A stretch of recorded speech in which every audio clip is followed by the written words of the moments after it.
As Associate Brand Manager on the Heist.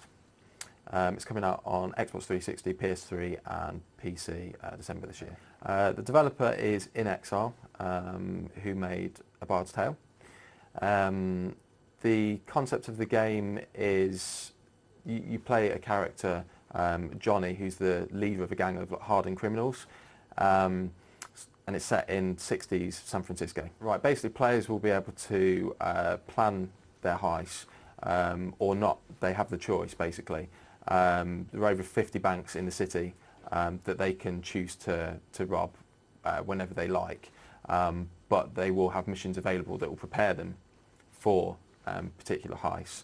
So the chances of going into a high security bank first time and being successful are quite low.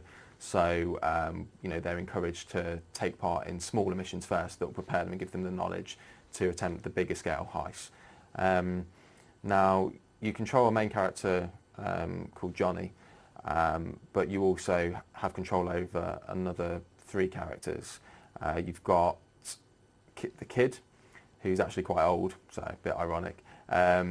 He's the expert driver. You've got Crumb, who is basically the muscle in the game. Right, yeah, basically the different banks will have different levels of security, which you can find out about by speaking to different contacts that you'll meet throughout your journey through the city. Okay, there's basically 2 approaches that you can take to it. You can do what we call a crash heist, where you'll basically just go in, all guns blazing, not really care about who you're killing, just to get the money that way. Obviously a lot more risky and a much lower chance of being successful. The other way that you can approach it is a sneak heist, late at night where there's nobody about, and more carefully thought through, basically, using the knowledge that you've gained from speaking to your contacts.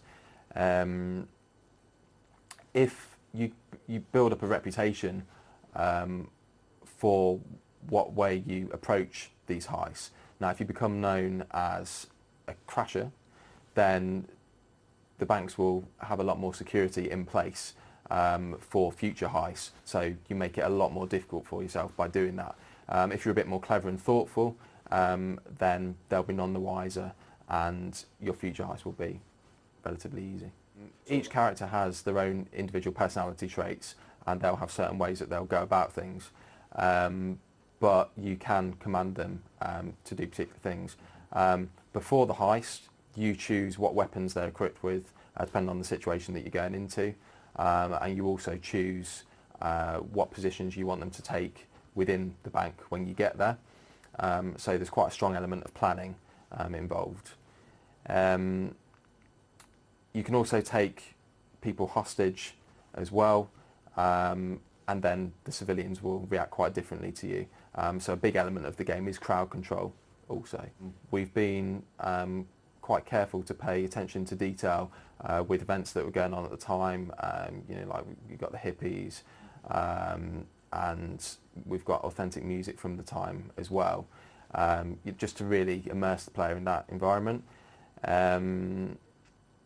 As they're going around planning the heist, they're free to roam basically anywhere, and we've got venues such as strip clubs, diners, and nightclubs that they can basically visit. Not only can they go and explore these places, but they can actually meet useful contacts as well that will help in later stages within the game. It's all in third person, basically the driving aspect. All the vehicles can be modified, not only for looks but performance as well. So again, that's an aspect that comes into planning of the heist. If you mod the car to be a bit faster, there's more chance you're going to get away from the police when they're chasing you. Okay, I'm Leon Sanders, Associate Brand Manager on the Heist, coming out on PS3, 360 and PC December this year.